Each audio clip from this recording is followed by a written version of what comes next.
Hello, my name is Gabriel, also going by Oxygen, and this is just going to be a new YouTube channel that talks about things of life. Jesus Christ is King. He is my anchor point and centerpiece, and I'm looking forward to dialoguing with all of you about it.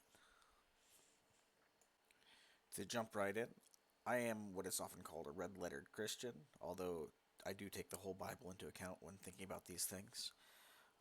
I believe that Jesus means what he says, which is kind of a rare concept these days. He says, give to everyone who asks, turn the other cheek to those who strike you, go the extra mile with those who force you to go one. And in doing these things, I've been left impoverished in different ways. Although I'm very rich, I live with my parents. I have every need met, but I've been left without funds in the traditional sense, and many more normal sorts of what is called comforts of life. And so here I've been living this way for, oh goodness, maybe 8 years now, where I try to apply Jesus' teachings in every way. And I don't get it right all the time, don't get me wrong. I still hold back or still have reservations. I mean, there's always the question of the drug addict. Do we give to a drug addict who's going to spend it on drugs? And the question is yes or no. And that's where I am different from others in that Jesus says, give to everyone who asks. So there's a little check mark box that I think I can look at, and it says, did they ask? Yes. Am I giving to them? Yes. And that's a hard thing to do.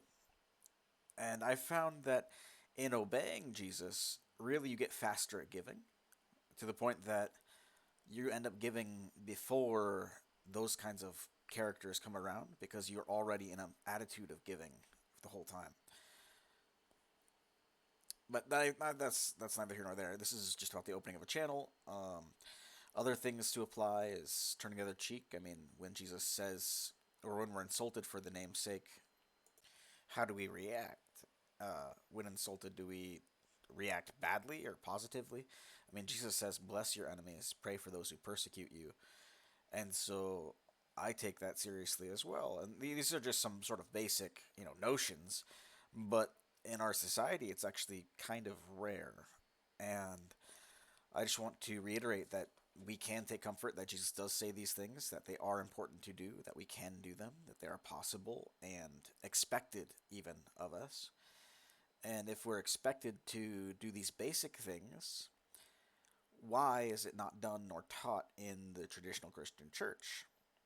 And I would argue that's because of compromise in the churches and that the pastors have a sort of clique that they get into with seminary, and that the pastors, and I know many good pastors who love Jesus, but it always feels like something's lacking when you enter a church. It feels like there isn't that extra mile gone. So these are just some thoughts. Some notes about me. I'm a regular guy. My sin, specifically, I'll just cut straight to the point, is that I'm attracted to young girls. And I've been very honest about that with my religious leadership and parents and elders and deacons, whoever else needs to know. And I'm honest about it to the point that I'm not put in a position of authority over kids, so then I'm not put in a position of compromise. And so I've never acted on these urges directly, and just want to be as entirely transparent with everyone from the get-go about who and what I am. And if you have any questions, feel free to ask. I'm not hiding anything that I know of. And just keep on seeking the good gospel, good fight. And so this is an introduction. Hello and welcome YouTube.